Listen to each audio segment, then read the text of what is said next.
Welcome to citizens pulse. నేను మీ రాజేష్. తెలంగాణలో ప్రస్తుతం రేవంత్ రెడ్డి ప్రభుత్వం, మరి ముఖ్యంగా రేవంత్ రెడ్డి గారు ఇవాళ అన్ని రంగాలను విధ్వంసం దిశగా అడుగులు పడతా ఉన్నాయి. ఒకటి ఆర్థిక విధ్వంసం, ఇప్పటికే మనందరికీ తెలిసిందే. గత నెలలో పెద్ద ఎత్తున అప్పులు చేసినటువంటి పరిస్థితి, రికార్డు స్థాయిలో అప్పులు. ఇక రెండు, హెరిటేజ్కి సంబంధించినటువంటి భూములు కూడా ఇవాళ అమ్మకానికి పెడుతున్నటువంటి నేపథ్యం. ఇప్పటికే కోర్టు కేసులు, అట్లాగే పెద్ద ఎత్తున హెరిటేజ్కి సంబంధించినటువంటి రాక్స్ను కూడా ఆ సంబంధించినటువంటి పర్యావరణవేత్తలు, హెరిటేజ్కి సంబంధించినటువంటి పోరాట యోధులందరూ కూడా ఇవాళ వాటిని అమ్మడానికి వీల్లేదు, ఇది ఆల్రెడీ ఖచ్చితంగా దీన్ని చరిత్ర కొంత భావితరాలకు కాపాడాలి అని కూడా వాళ్ళందరూ డిమాండ్ చేస్తూ ఉన్నారు. సో ఇటువంటి సందర్భాల్లో అసలు ఎందుకు రేవంత్ రెడ్డి గారు కల్చర్ దిశగా విధ్వంసం జరుగుతోంది, ఆర్థిక విధ్వంసం, హెరిటేజ్ విధ్వంసం, అన్ని అంశాలను కూడా విధ్వంసం దిశగా ఇవాళ రేవంత్ రెడ్డి పాలన సాగిస్తున్నటువంటి పరిస్థితి. మరోవైపు ప్రజలు కూడా తీవ్రమైనటువంటి ఇబ్బందులు ఎదుర్కొంటూ ఉన్నారు. ఇప్పటికే 22A అని చెప్పేసి మన ఆస్తులను, మన ప్రైవేటు భూములను కూడా ఇవాళ నిషేధిత జాబితాలో పెడుతూ ఆయన ఇవాళ పెద్ద ఎత్తున ముందుకు పోతా ఉన్నాడు. సో ఇటువంటి తరుణంలో అసలు హైదరాబాద్ని ఏం చేయదలుచుకున్నాడు రేవంత్ రెడ్డి, అట్లాగే ఇవాళ తెలంగాణ రాష్ట్రంలో ఏం జరుగుతోంది, ఇది నిజంగా చాలా మందిలో ఒక ఆందోళనకరమైనటువంటి పరిస్థితులకి దారితీస్తోంది. సో ఇవన్నీ మాట్లాడదాం. ఎప్పుడైతే ఇవాళ దుర్గం చెరువుకు సంబంధించినటువంటి క్యాచ్మెంట్ ఏరియాలో ఉన్నటువంటి 10 ఎకరాల 63 గుంటలు, ఏదైతే హెరిటేజ్ రాక్స్ అని మనం మొదటి నుంచి చెప్తూ ఉంటామో, ఆ హెరిటేజ్కి సంబంధించినటువంటి ప్రిసెంట్స్లో కీలకంగా 9లో ఒకటైనటువంటి దాన్ని కూడా ఇవాళ అమ్మకానికి పెట్టినటువంటి నేపథ్యంలో పెద్ద ఎత్తున వ్యతిరేకత ఎదురవుతోంది. ఎప్పుడైతే గతంలో హెచ్సియు భూములు ఏ విధంగా అయితే అమ్మకానికి పెట్టి చేతులు కాల్చుకున్నారో రేవంత్ రెడ్డి గారు, అదే తీరుని ఇవాళ హెరిటేజ్కి సంబంధించినటువంటి భూములను కూడా అమ్మకానికి పెట్టి చేతులు కాల్చుకోవాల్సి వస్తుందేమో. ఎందుకంటే ఇప్పటికే వ్యతిరేకత వ్యక్తమవుతోంది. మానవ హక్కుల సంఘానికి కూడా కొంతమంది వెళ్ళినటువంటి నేపథ్యం. మనతో పాటు ఉన్నటువంటి అడ్వకేట్ ఇమ్మినేని రామారావు గారు కూడా దానికి సంబంధించి నేషనల్ హ్యూమన్ రైట్స్ కూడా వెళ్ళినటువంటి పరిస్థితి. సో ఇవన్నీ మాట్లాడదాం. కోర్టు కేసులేంది, అట్లాగే గతంలో ఇచ్చినటువంటి జీవోలేంది, మరి హెరిటేజ్కి సంబంధించినటువంటి ఎటువంటి ఆధారాలు ఆ భూములకు సంబంధించి ఉన్నాయి, మరి ఎందుకు రేవంత్ రెడ్డి వీటిని తెగనమ్మే ప్రయత్నం చేస్తూ ఉన్నాడు, మాట్లాడదాం. రామారావు గారు ఉన్నారు. సార్ రామారావు గారు నమస్తే. నమస్తే సార్, ఏంటి సార్ ఈ భూములను రేవంత్ రెడ్డి గారు ఎందుకు అమ్మదలుచుకున్నాడు, దీనికి ఉన్నటువంటి టెక్నికల్ ఆస్పెక్ట్స్ ఏంటి, ఎందుకు ఇది హెరిటేజ్ రాక్స్, మనం ఎందుకు దీన్ని కాపాడాల్సినటువంటి బాధ్యత మనపై ఉంది? వాస్తవానికి ఇది వారసత్వ సంపద. 26 ఎకరాలు ఏదైతే ఉన్నదో సర్వే నంబర్ 83 హరీష్ రావు గారు కూడా లేవనెత్తారు. ఈ విషయాన్ని హరీష్ రావు గారు కూడా లేవనెత్తారు. అయితే జిఓఎంఎస్ నంబర్ 4 చూసుకున్నట్టయితే జిఓఎంఎస్ నంబర్ 102, జిఓఎంఎస్ నంబర్ 542కి అనుబంధంగా ఇచ్చిన ఒక జిఓ, దాని ఎనెక్సర్లో ఒక 137 మన సాంస్కృతిక వారసత్వ చిహ్నాలని గుర్తింపబడ్డాయి. అదేవిధంగా 9 అత్యంత పురాతనమైన శిలాజాలు, అవిటిని వారసత్వ సంపదగా గుర్తించడం జరిగింది. అది ఎప్పుడు 2002లో ఇది గుర్తించినాక వీటిని పరిరక్షించాలి. ఇప్పుడు కేంద్ర ప్రభుత్వము AMASR act, archaeological monument and archaeological structures సంబంధించి ఒక చట్టం అనేది తీసుకొచ్చింది. అది రక్షణ చట్టం. అంటే మనము దేశవ్యాప్తంగా ఎన్నో వారసత్వ చిహ్నాలు అనేటివి ఉన్నాయి. మనకు ఆడేంది చార్మినార్ అనేది ప్రిసింక్ట్ నంబర్ 10. ప్రిసింక్ట్ అంటే దాని హద్దులు, దాని పరిధి. అయితే ఇవి వారసత్వ కట్టడాలు ఏవైతే 137 ఉన్నాయో అవి వారసత్వ కట్టడాలు. వీటిని ఆల్రెడీ గుర్తించింది ప్రిసింక్ట్. అంటే ప్రిసింక్ట్ అంటే దానికి అనుబంధంగా ఉన్నాయన్నీ వారసత్వమే. వీటిని ముట్టరాదు. పూర్తి స్థాయిలో రక్షణ అనేది వీటికి కల్పింపబడ్డది. మరి అంత రక్షణ ఉన్నప్పటికీ, గతంలో జీవోలు ఉన్నప్పటికీ, వీటిని ఏదైతే హెరిటేజ్ ప్రిసిన్స్ లో ఉన్నప్పటికీ ఎందుకు దీన్ని అమ్మే ప్రయత్నం రేవంత్ రెడ్డి గారు? 2017లో గతంలో కేసీఆర్ గారు అధికారంలో ఉన్నప్పుడు బీఆర్ఎస్ పార్టీ ఒక చట్టం తీసుకొచ్చింది. తెలంగాణ హెరిటేజ్ యాక్ట్ అనే చట్టం బీఆర్ఎస్ పార్టీ తీసుకొచ్చింది. ఆ చట్టంలో సెక్షన్ 20 అనేది ఏర్పాటు చేయడం జరిగింది. సెక్షన్ 20 ప్రకారం ఇది ఒక నేరము. ఏదైతే వారసత్వ సంపద ఉంటుంది, ఏదైతే చారిత్రక కట్టడాలు ఉంటాయో గుర్తింపబడని కూడా దానిలో గ్రేడ్స్ ఉంటాయి. గ్రేడ్ 1, గ్రేడ్ 2, గ్రేడ్ 3 అనేది ఉంటుంది. గతంలో survey number 25 of Gachibowli village Hmm. ఏ విధంగానైతే అప్పట్లో చంద్రబాబు నాయుడు పూర్తిగా మొత్తం 850 ఎకరాల భూమిని, దాంట్లో కూడా మష్రూమ్ రాక్ కావచ్చు, వన్యప్రాణులు కావచ్చు, దాంట్లో ఆ అంశాన్ని మష్రూమ్ రాక్ కు సంబంధించిన అంశాన్ని, వాటర్ బాడీకి సంబంధించిన అంశాన్ని నేను లేవనెత్తాను. అయితే గతంలో ఏదో వాటిలోనే హెచ్సియు భూముల్లోనే కదా ఇదంతా కూడా ఉంది. హెచ్సియు భూములలో అదే విధంగా మనో విషయానికి వస్తే, ఉర్దూ యూనివర్సిటీ విషయానికి వస్తే, విద్యార్థులు కావచ్చు, లేకుంటే పర్యావరణవేత్తలు కావచ్చు, లేకుంటే నా సొంటి న్యాయవాదులు కావచ్చు, ఉద్యమకారులు కావచ్చు, దాన్ని పూర్తి స్థాయిలో వ్యతిరేకత వచ్చింది. దాంట్లో కూడా చేతులు కాల్చుకుంటూ పత్తర్ దిల్ అండ్ ఇంకా చుపా దిల్, ఎంతో మంది కవులు, తెలంగాణకు చెందిన కవులు కావచ్చు, ఇతర రాష్ట్రాలకు చెందిన కవులు కావచ్చు, అవిటి మీద కవితలు రాసిండ్రు. ఏది ఆ రాళ్ల మీద కొన్ని వేల సంవత్సరాల క్రిందట ఏర్పడ్డ శిలాజాలు, ఆ శిలాజాలను పరిగణలోకి తీసుకోకుండా ఆ శిలాజాలను పూర్తిగా ధ్వంసం చేసి ఆ భూములను అముకదిందామనే ఆలోచనతో ముందట్టుకు పోయినప్పుడు పూర్తి స్థాయిలో దానిలో వ్యతిరేకత ఎదురైంది. ఎదురైనాక మేము న్యాయస్థానాలను కూడా ఆశ్రయించినాక దాన్ని విరమించుకున్నాక మళ్ళా ఈ survey number 83 Rayadurg pan Makta పైన పడ్డాక అది ఎస్బీఐ భూములను తేలినాక కోర్టు జోక్యం చేసుకోవడంతో దాని నుండి వెనుకకు తగ్గి ఎస్బీఐ అధికారుల చేత కాంప్రమైజ్ చేద్దాము, ఇది చేద్దాము, అది చేద్దాం అనే ఆలోచనతో ముందుకు పోయాడు. కానీ అది కాలే. అయితే చరిత్రను ఎట్లా వెనుకకు తిప్పుతావు? కానీ ఒకటి సార్, ఇప్పుడు చరిత్రను వెనుకకు తిప్పలేము, అట్ ద సేమ్ టైం ఇంత ఎన్విరాన్మెంటల్ గా ఫ్రెండ్లీగా ఉండి హెరిటేజ్ రాక్స్ గా ఉన్నటువంటి ఈ భూములను కనుక ఇవాళ అమ్మేస్తే, అక్కడ కాంక్రీట్ జంగల్ గా మారిస్తే we can't recreate కదా, మళ్ళీ దాన్ని చెయ్యలేము. అదే ఇప్పుడు ఎర్రం మంజిల్ విషయంలో ఉన్నత న్యాయస్థానం అదే వ్యాఖ్య చేసింది. 2019లో ఎర్రం మంజిల్ ని సెక్రటరేట్ కట్టమని అప్పట్లో ఉన్న ప్రభుత్వం ప్రతిపాదన పెడితే కట్టరాదు, మీరు వెనుకకు తీసుకోండి, దీన్ని డీనోటిఫై చేయరాదు అని స్పష్టంగా చెప్పింది. దాన్ని పరిగణలోకి తీసుకున్న అప్పట్లో ఉన్న బీఆర్ఎస్ పార్టీ లేకుంటే ప్రభుత్వం, కేసీఆర్ గారు దాన్ని వెనుకకు తీసుకురు. అవును. అయితే ఇక్కడ కాదు సార్, ఇక్కడ కోర్టులు కానీ చట్టాలు కానీ చెప్తున్నా కూడా యథేచ్ఛగా రేవంత్ రెడ్డి గారి ప్రభుత్వంలో వైలేషన్స్ అధికారులు చేస్తుండ్రు, ప్రభుత్వం చేస్తుంది. కోర్టులు అంటే కూడా లెక్కలేనితనంగానే బిహేవ్ చేస్తున్నటువంటి పరిస్థితులు కనిపిస్తున్నాయి. ఒకటి హైడ్రా విషయం తీసుకున్నా, 22A విషయం తీసుకున్నా, అనేక అంశాల్లో ఎక్కడ కూడా కోర్టులు చెప్పినటువంటి వాదనలను కోర్టు చీఫ్ జస్టిస్ గారు లేకుంటే జస్టిస్ ఎన్నో జడ్జిమెంట్లు ఇచ్చినప్పటికి కూడా దే ఆర్ వైలేటింగ్. అయితే ఎన్నో సమయాలలో మనం చూడొచ్చు, ఎన్నో సమయాలలో కోర్టులు వ్యాఖ్యలు చేయడం జరిగింది.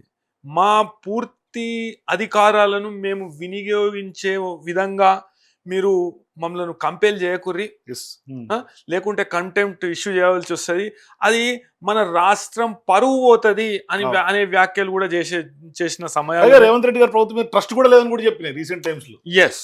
అయితే దీనికి సర్వే నంబర్ 83 విషయానికి వస్తే, మీరు ప్రిసింక్ట్ నంబర్ 13 and 14 లో క్లియర్ గా నోటిఫై చేసి ఒకసారి చూద్దాం. చూద్దాం. ఇది చూసినట్టయితే రాక్ పార్క్, దానిపైన దుర్గం చెరువు లేక్, అరౌండ్ దుర్గం చెరువు situated behind Jubilee Hills cooperative housing society. మళ్ళీ నెక్స్ట్ ఐటమ్ వచ్చేసి సర్వే నంబర్ 44 ఆఫ్ రాయదుర్గ్ పైగా. ఇది నేచర్ ఆఫ్ క్లాసిఫికేషన్ ఏమన్నా ఉండొచ్చు, ఇది ప్రభుత్వ భూమే కావచ్చు. అయితే ఇది చూడండి, ఇప్పుడు అమ్మబోయే భూమి ఈ survey number 83 part 83 by part, అంటే పార్ట్ ఆఫ్ సర్వే నంబర్ 83. ఇప్పుడు రాయదుర్గ్ పాన్ మక్తా విలేజ్ పేరు వచ్చేసి రాయదుర్గ్ పాన్ మక్తా. ఇది టిఎస్ నంబర్ 1 బ్లాక్ ఈ వార్డ్ నంబర్ 9, అంటే ఇది నోటిఫికేషన్ నంబర్ 13. ఇది ఇంకొకటి ఈ ప్రిసింక్ట్ నంబర్ కూడా 13. ఓకే. అయితే మొత్తం ప్రిసింక్ట్స్ 13 లే దీని ప్రిసింక్ట్ నంబర్ 13 ఓకే అనే నంబర్ అలాట్ చేయడం జరిగింది దీనికి. అయితే దీనిలో 26 ఎకరాలు ఉన్నది, 26 ఎకర్స్. ఈ 26 ఎకర్స్ ను హెరిటేజ్ కన్జర్వేషన్ కమిటీ ఏర్పాటు చేయకుండా, హెరిటేజ్ కన్జర్వేషన్ కమిటీ అనుమతులు లేకుండా, హెరిటేజ్ కన్జర్వేషన్ కమిటీ లేదని నాకెట్లా తెలుసు అని మీరు అడగొచ్చు. అయితే ఈ మెట్రో రైల్ ఫేజ్ 2 పేరుతో ఏదైతే విధ్వంసం సృష్టించబోతుందో ఆ విధ్వంసాన్ని నేను హైకోర్టులో ప్రశ్నించాను. ఒక Okay. ప్రజా ప్రయోజన వాద్యం వేసి నేను హైకోర్టులో ప్రశ్నించాను. దానిలో ఇదే సర్ఫరాజ్ అహ్మద్ ఉమ్, ఏదైతే హెచ్ఎండిఏకి వైస్ చైర్మన్ గా ఉన్నారో సర్ఫరాజ్ అహ్మద్ గారు ఏ విధంగానైతే అదే వ్యక్తికి మన heritage conservation committee co chairman గా ఉండవలసిన అవసరం ఉన్నదో, అతను 3 పోస్టులు ఒక వ్యక్తికే ఇప్పుడు ఇవ్వడం జరిగింది. అది ఏ కారణంగా ఇచ్చిండ్రో మరి తెలియదు. ఉమ్. అయితే హెచ్ఎండిఏ శాఖ కూడా ముఖ్యమంత్రి గారి ఆయన అండర్లోనే ఉంది ఆయన కదా. అండర్లోనే MAUD ఆయన కిందే ఉంది. ఆయనకే ఉన్నది. కాకుంటే హెరిటేజ్ కన్జర్వేషన్ కమిటీ అనే కమిటీని ఏర్పాటు చేయవలసిన అవసరం ఉన్నది. ఉమ్. ఆ కమిటీ అనుమతితోనే ఏదన్నా ఇప్పుడు దీన్ని సో ఇప్పుడు దీనికి ఆ కమిటీ ఫామ్ కమిటీ ఫామ్ కాలే. ఫామ్ కాకుండానే వీళ్ళు నోటిఫికేషన్ జారీ చేశారు అమ్మకానికి. నోటిఫికేషన్ ఏది మెట్రో పేరుతో విధ్వంసము, ఈ విధ్వంసము, ఆర్థిక విధ్వంసము, సామాజిక విధ్వంసము, మళ్ళా చారిత్రక విధ్వంసం. కానీ ఒకటి సార్, ఇక్కడ మీరు అన్నట్టుగా ఆ కమిటీ ఫామ్ మరి కానప్పుడు ఖచ్చితంగా ఇది వైలేషన్ కిందకి వస్తుంది కదా. 100% వైలేషన్. సెక్షన్ 20 వైలేషన్ ఉన్నది కదా. సెక్షన్ 20లో ఎవరైతే అధికారి దానికి హాని తలపెడతాడో, దాన్ని డెమాలిషన్ చేస్తాడో, లేకుంటే దాన్ని పార్ట్లీ ఆడికెళ్ళి మూవ్ చేస్తాడో, లేకుంటే డెవలప్మెంట్ పేరుతో దాన్ని విధ్వంసం సృష్టిస్తాడో, ఆ అధికారిని ప్రాసిక్యూట్ చేయాలి. అతనిపై ఒక కేసు రిజిస్టర్ అవుతుంది. ఆ కేసుకి 3 సంవత్సరాల శిక్ష ఉన్నది. అదే విధంగా ఆ చారిత్రక విధ్వంసాన్ని రివర్ట్ చేయొచ్చా అనేది కూడా చూస్తారు. అయితే ఒక బిల్డింగ్ వలగొడితే మళ్ళీ ఆ బిల్డింగ్ ని కట్టొచ్చు. కాకుంటే ఇంత పురాతనమైన శిలలను మళ్ళీ ఏడికెళ్ళి తీసుకొస్తారు, ఎట్లా కడతారు? అయితే ఇది అమ్మనీకనే కాదు.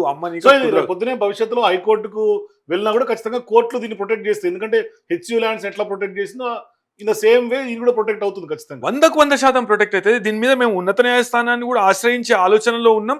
అదే విధంగా నేను జాతీయ మానవ హక్కుల కమిషన్ కు నేను ఇది ఫిర్యాదు చేయడం జరిగింది. సార్ ఫిర్యాదు చేస్తే వాళ్ళ వైపు నుంచి ఏమైనా రెస్పాన్స్ కానీ రిజిస్టర్ అయింది. త్వరలోనే అది టేబుల్ మీదకి వస్తుంది. ఇప్పుడు 17th and 28th auction propose చేసిండ్రు. ఈ ఆక్షన్ ప్రాథమికంగా ఈ అనుమతి లేనందుననే క్యాన్సల్ అవుతుంది.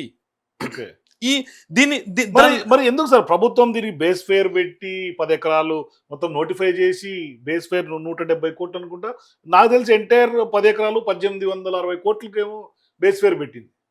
అయితే ఇప్పుడు దీనిలో సమతౌల్యత అనేది ఇప్పుడు గతంలో ఎర్రమంజిల్ విషయంలో కోర్టు ఆదేశాలు అమలులోనే ఉన్నాయి. అదే విధంగా ఇవాళ ఒక స్టేట్మెంట్ చూసిన నేను పేపర్లలో ఏంటంటే టీజీఐఏసి ఒక ప్రకటన విడుదల చేసింది. 2008 లేఅవుట్ శాంక్షన్ ఇచ్చిరంట. ఎట్లా ఇస్తారు లేఅవుట్ శాంక్షన్?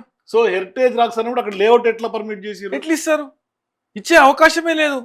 అది పూర్తి శాతం అబద్ధం. అది ఇస్తే ఆ ఆఫీసర్ని లోపటేయాలి. కానీ దీనికి సంబంధించి ఇదే సర్వే నెంబర్లో ఇంకా కొంత కోర్టులో కూడా కొంత ఇష్యూ నడుస్తుంది. ప్రైవేట్ వివాదాలు కూడా దీంట్లో ఉన్నాయి. వక్ఫ్ బోర్డు కూడా క్లెయిమ్ చేస్తుంది ఈ ల్యాండ్ ని. అయితే ఈ వివాదాస్పద భూమి సార్ ఇక్కడ వక్ఫ్ బోర్డు క్లెయిమ్ చేస్తుందని మీరు అంటున్నారు. 22A వక్ఫ్ ల్యాండ్, ఎండోర్మెంట్స్ ల్యాండ్, గవర్నమెంట్ ల్యాండ్స్ ఏదో మూలకు ఉన్నాయనో లేదంటే ఇంకేదో కోర్టు ఇష్యూస్ ఉన్నాయని చెప్పి మొత్తం ఎంటైర్ సర్వే నెంబర్లే ఇవాళ ప్రొహిబిటెడ్ లో పెట్టినప్పుడు మరి ప్రభుత్వ భూమి వీళ్ళెట్లా దాన్ని సేల్ చేసే అవకాశం ఉంటుంది? ఇది కూడా ప్రొహిబిటెడ్ లో పెట్టాల్సిన అవసరం లేదా? ఇది ప్రొహిబిషన్ లో ఉన్నది. 22A కింద పెట్టాలి కదా. అయితే ప్రొహిబిషన్ లో ఉన్నది. కాకుంటే ప్రొహిబిషన్ లో ఉన్నది ఎందుకున్నది అంటే గవర్నమెంట్ ల్యాండ్ అని రాసింది. అది మర్చిపోయినట్టున్నారు. ప్రొహిబిషన్ లో ఎట్లా ఇది చూసుడు మర్చిపోయినరు. అంతేనా? ఇది చూసుడు ఏ విధంగా ఈ లాజిక్ ఎట్లా మర్చిపోయినరు రేవంత్ రెడ్డి గారు గవర్నమెంట్? ఏ విధంగా అంటే ఇప్పుడు ఎందుకు సెక్రటరేట్ సాక్షిగా, అసెంబ్లీ సాక్షిగా అబద్ధాలు చెప్పలేదా? సర్వే నెంబర్ 25 విషయంలో, సర్వే నెంబర్ 25 విషయంలో క్లియర్ దానిలో వన్యప్రాణులు లేవన్నారు. ఆర్టిఫిషియల్ ఇంటెలిజెన్స్ అన్నారు. అదే విధంగా వాటర్ బాడీ అనేది క్లియర్ గా సర్వే నంబర్ 25లో ఉన్నది. ఆ వాటర్ బాడీని మేము చూపెట్టినాకనే సుప్రీంకోర్టు కానీ, హైకోర్టు కానీ, లేకుంటే వేరే ఫోరమ్స్ కానీ స్పందించడం జరిగింది. ఇవి కాదు సార్, ఇంకా గతంలో కూడా కొన్ని ఉన్నాయి కదా. GOMS నంబర్ 542 అన్నది. 542 ప్రాథమికంగా 95లో ఇష్యూ చేయడం జరిగింది. అయితే 542లో ఏవైతే 137 భవనాలు చారిత్రాత్మకమైన భవనాలు ఏవైతే ఉన్నాయో జిఓఎంఎస్ నంబర్ 542 కవర్ చేసింది. 542 అయినాక 102 వచ్చింది. 102 1998లో వచ్చింది. అయినాక హరీష్ రావు గారు నిన్న లేవనెత్తిన అంశం ఏంటంటే జిఓఎంఎస్ నంబర్ 4 అది 2002లో వచ్చింది. 2002 2003 అయినాక గతంలో అధికారంలో ఉన్న బీఆర్ఎస్ పార్టీ, కేసీఆర్ గారి నేతృత్వంలో అధికారంలో ఉన్న బీఆర్ఎస్ పార్టీ ఈ యాక్ట్ ఒక చట్టమే తీసుకొచ్చింది. అప్పటిదాకా చట్టం లేకుండే. సో హెరిటేజ్ యాక్ట్ తీసుకొచ్చింది. ఆ తెలంగాణ హెరిటేజ్ యాక్ట్ అనేది తీసుకొచ్చింది. గతంలో ఏఎంఏఎస్ఆర్ యాక్ట్ కింద మైనర్ పనిష్మెంట్స్, మైనర్ వైలేషన్స్కి ఏదైతే పనిష్మెంట్స్ ఉంటాయో ఒక 1000 రూపాయలు ఫైన్ వేసి ఇడిచిపెడతారు. అయితే కేసీఆర్ గారు ఏం చేసిందంటే దీన్ని పూర్తి శాతం ఒక చట్టంగా రూపొందిద్దాం, మన సంస్కృతిని మనం కాపాడుకుందాం, మన వారసత్వాన్ని మనం కాపాడుకుందాం అంటూ ఒక చట్టాన్ని తీసుకొచ్చిండ్రు. దాంట్లో పనిషబుల్ అఫెన్స్, కాగ్నిజబుల్ అఫెన్స్ గా దాన్ని చేయడం జరిగింది. సో ఇప్పుడు ఆ చట్టం ఉంది, కాగ్నిజబుల్ అఫెన్స్ అంటున్నారు, వైలేషన్స్ క్లియర్ కట్ గా ఉన్నాయి, గత జీవోలు ఉన్నాయి, వీళ్ళు కమిటీ ఫామ్ చేయలేదు. అట్ ద సేమ్ టైం 100% హైకోర్టులు కూడా తప్పుబట్టి సూచనలు ఉన్నాయని మీరు చెప్తున్నారు. సో ఇప్పుడు ఇంత క్లియర్ కట్ వైలేషన్స్ ఉన్నాక మరి రేవంత్ రెడ్డి గారికి లేకుంటే ప్రభుత్వంలో ఉన్నటువంటి పెద్దలకి ఈ ఆక్షన్ దాకా తీసుకెళ్తున్నటువంటి వాళ్ళకి ఏమైనా శిక్షలు పడే అవకాశాలు ఉంటాయి? శిక్ష అంటే ఎవరైతే అధికారి మిస్గైడ్ చేస్తుండో, ఎవరైతే అధికారి నేతృత్వం వహిస్తుండో, ఎవరైతే అధికారి ఆ విధ్వంసానికి పాల్పడుతుండో అధికారి పైన చర్యలు తీసుకోవాలని చట్టమే చెప్తుంది. అయితే గతంలో మనం చూసుకున్నట్టయితే సర్వే నెంబర్ 25 విషయం కావచ్చు, సర్వే నెంబర్ 83 కావచ్చు, అదేవిధంగా మౌలానా అబ్దుల్ కలాం ఆజాద్ యూనివర్సిటీ, ఉర్దూ యూనివర్సిటీ భూములు కావచ్చు, ఆ భూముల విషయంలో కూడా ఈ ఉల్లంఘనలు జరిగినాయి. ఇప్పుడు పత్తర్దుల్, చుపాదిల్ అనేటివి కొన్ని వేల సంవత్సరాల క్రిందట ఏర్పడ్డ ప్రకృతికంగా, అదేవిధంగా సహజ సిద్ధంగా ఏర్పడ్డ శిలాజాలు. అయితే ఈ జీవో ఏం చెప్తుంది సార్? ఏకే గోయల్ అప్పట్లో ఇచ్చినటువంటి గవర్నమెంట్ ఆర్డర్లో ఇది 2002లో ఇచ్చిన ఇందాక మీరు చెప్పింది జిఓఎంఎస్ నంబర్ 4 హరీష్ రావు గారు రిఫర్ చేసిన జిఓఎంఎస్.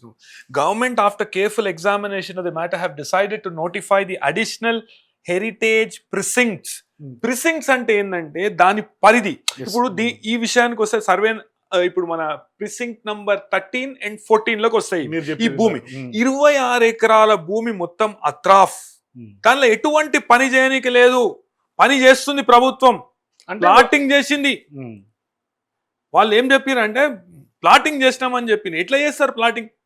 26 ఎకరాల భూమిలో ప్లాటింగ్ ఎట్లా చేస్తారు? సర్వే నెంబర్ 25 అనా కానీ ఎక్కువ ఉన్నది, ఎక్కువ భూమి ఉన్నది.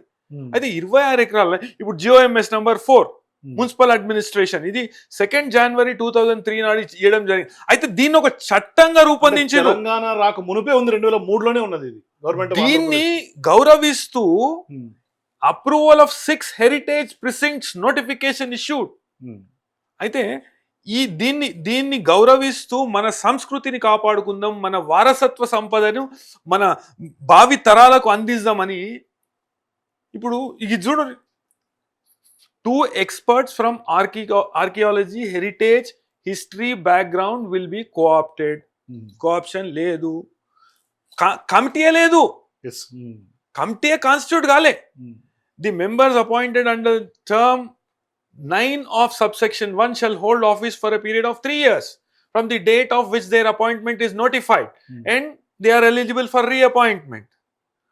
వీళ్ళు ఏం చేయాలంటే దీనిలో ఉన్నవే కాకుండా కొత్తగా ఇప్పుడు వరంగల్లో మొన్న ఒక శివాలయాన్ని విధ్వంసం సృష్టించారు, పూర్తిగా కూల్చేసారు. అసలు కూల్చడమే కాకుండా అసలు హెరిటేజ్ ప్రాపర్టీ కాదన్నారు, ఎండోన్మెంట్స్ ల్యాండ్ కాదన్నారు, అసలు కూలవాలనే ఉద్దేశం కూల్చలేదన్నారు.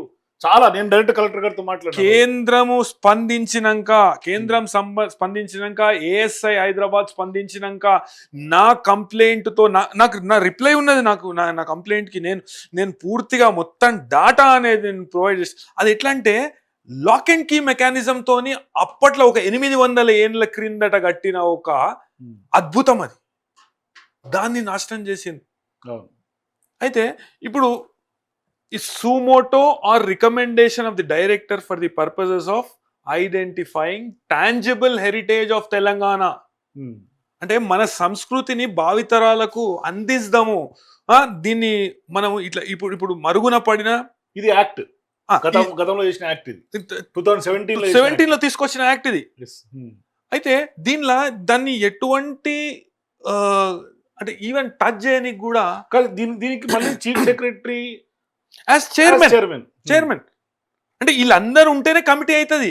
కమిటీ కాన్స్టిట్యూట్ చేయలేదు, మేము ప్రభుత్వాన్ని అనుమతి అడిగినామని చెప్పి. కానీ కాదు సార్, ఇక్కడ రాత్రే చట్టాలు మార్చి రాత్రే భూముల పేర్లు బదలాయిస్తున్నటువంటి ఈ ప్రభుత్వానికి మీరేమో కాన్స్టిట్యూట్ చేయలేదు అంటున్నారు. ఓవర్ నైట్ లో కాన్స్టిట్యూట్ చేశారు, నాన్ పేపర్ బిల్డ్ చేస్తే అనుమతి ఇవ్వాలి కదా. అనుమతి ఎట్లొస్తుంది? ఇప్పుడు ఎర్రం మంజిల్ విషయంలో మీరు చూడొచ్చు, అప్పట్లో ఎర్రం మంజిల్ స్టేటస్ ను ఉపసంహరించుకుందామని ప్రభుత్వం చర్యలు చేపట్టింది. ఒక జియో ఇష్యూ చేసింది, డీనోటిఫై చేస్తాను. డీనోటిఫై చేయడానికి అధికారం మీకు లేదు అని కోర్టు అన్నది కదా. అదే నోటిఫై చేసే అధికారం గవర్నమెంట్ లేదు. ఎట్లా కొన్ని వేల సంవత్సరాల క్రిందట ఏర్పడ్డ శిలాజాలను నువ్వు మళ్ళీ ఎట్లా సృష్టిస్తావు? You can't recreate history, you can't recreate heritage. So ఇన్ని వైలేషన్స్ కి పాల్పడుతున్నటువంటి రేవంత్ రెడ్డి గారికి ఖచ్చితంగా జైలుకు పోయే సూచనలు ఏమైనా ఉంటే మీలాంటి వాళ్ళు ఫైట్ చేస్తే 100% దీన్ని ఆపే ప్రయత్నం మేము చేస్తాం. ఇది అధికారులు, ఇప్పుడు ముఖ్యమంత్రి కావచ్చు, లేకుంటే ఇంకో మంత్రులు కావచ్చు, మంత్రులు రెస్పాన్సిబుల్ కాదు దీనికి, అధికారులు రెస్పాన్సిబుల్. అవును. అయితే అధికారులు కూడా మూర్ఖంగా ఇటువంటి సలహాలు ఇస్తూ మన భావి తరాలకు అందజేసే ఒక సంస్కృతిని, ఒక వారసత్వాన్ని పూర్తి స్థాయిలో నాశనం చేస్తారంటే తెలంగాణ సమాజం ఊకోదు. సో ఏంటి సార్ ఫర్దర్ గా ఏం జరిగే అవకాశాలు ఉన్నాయి? ఎందుకంటే మీరు ఫైట్ చేస్తున్నారు, ఇప్పటికే మీరు మానవ హక్కులకి వేసిర్రు, జాతీయ మానవ హక్కులకి, రేపు పొద్దునే మీరు మళ్ళీ పిల్లు వేస్తా అంటున్నారు హైకోర్టులో. ఏంటి ఫర్దర్ గా ప్రొసీడింగ్స్ ఎట్లా ఉండే సూచనలు చివరిగా ఏం చెప్తారు? మేము 100% ఈ ప్రయత్నాన్ని ప్రభుత్వం విరమించుకోకపోతే మా పోరాటం కొనసాగుతుంది. మేము సంఘటితంగా అన్ని వర్గాల వారిని మాతో తీసుకుపోతూ మేము అవసరమైతే దేశ అత్యున్నత న్యాయస్థానాన్ని కూడా, ఎందుకంటే ఇప్పుడున్న సీజే గారు గతంలో సర్వే నంబర్ 25 విషయంలో స్టే ఇచ్చారు. అది ఇప్పటికీ కొనసాగుతుంది. సుప్రీంకోర్టు కమిటీ కూడా పంపించారు కదా, హైదరాబాద్ కమిటీ పంపించారు. అయితే అది ఇప్పటికీ కొనసాగుతుంది. అయితే ఆయనకు అవగాహన అనేది ఉన్నది. అయితే ఆయనను మేము రిక్వెస్ట్ చేసుకుంటాము. అయితే అందరు అనుకుంటారు ప్రజా ప్రయోజన వాద్యం వేయాలంటే ఏదో తయారు చేసి మొత్తం ఓ పెద్ద అడ్వకేట్ని పెట్టుకొని సుప్రీంకోర్టుకు ఒక లేఖ రాస్తే కూడా ప్రజా ప్రయోజన వాద్యంగా ఒక పర్టిక్యులర్ సెక్షనే ఉంటుంది సుప్రీంకోర్టులా. ఈ లేఖలను చూసి చీఫ్ జస్టిస్ గారి సెక్రటరియట్ ముందట పెట్టి దాన్ని ఒక పిల్ నంబరింగ్, ఒక పిల్ సెక్షన్, లెటర్ పిల్ సెక్షనే ఉంటుంది సుప్రీంకోర్టులా. అయితే పూర్తి స్థాయిలో మేము తెలంగాణ సమాజాన్ని చైతన్యపరిచి తెలంగాణ సమాజంలో ప్రతి ఒక్కలను చరిత్ర గురించి తెలుసుకునే అవసరం ఉన్న ప్రతి వ్యక్తిని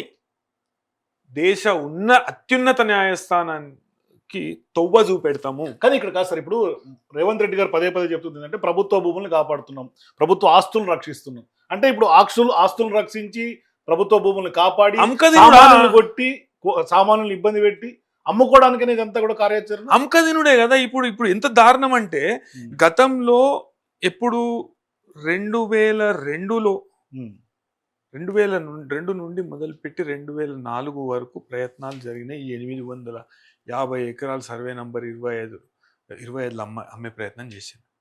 కానీ అది కానీయలేదు. తెలంగాణ సమాజం అత్యంత చైతన్యవంతమైన సమాజం. తెలంగాణ సాయుధ పోరాటం అనేది ఒక టెక్స్ట్ మెటీరియల్, ప్రపంచానికే టెక్స్ట్ మెటీరియల్. అయితే సాయుధ పోరాటం అనేది అది వేరే ఎప్పుడైనా మాత్రం రేవంత్ రెడ్డి గారు అయితే మాత్రం ఖచ్చితంగా రూల్స్ వైలేట్ చేస్తున్నాడు, 100% వైలేట్ చేస్తున్నాడు. చూద్దాం సార్ రామారావు గారు ఏం జరుగుతుందో. సో ఇది రామారావు గారు చెప్తుంది. ఖచ్చితంగా హైకోర్టుకు సంబంధించి మేము పిల్లేస్తాం, ఖచ్చితంగా పోరాటం చేస్తాం, తగ్గేదేలే అని అంటూ ఉన్నారు. సో చూద్దాం ఏం జరగబోతుందో. మరి రేవంత్ రెడ్డి గారి ప్రభుత్వం హెరిటేజ్ రాక్స్ ను అమ్మేయాలి అని నోటిఫికేషన్ జారీ చేసినటువంటి నేపథ్యంలో, ఆక్షన్ కి బేస్ ప్రైస్ కూడా ఫిక్స్ చేసి పెట్టినటువంటి నేపథ్యంలో మీరు కూడా భావి తరాలకు హెరిటేజ్ రాక్స్ అవసరము అని అనుకుంటే మీ అభిప్రాయాల కింద కామెంట్స్ చెప్పండి. అట్లాగే వీడియోని షేర్ చేసి లైక్ చేసి ఈ పోరాటానికి కూడా మద్దతు తెలపండి. Thank you for watching.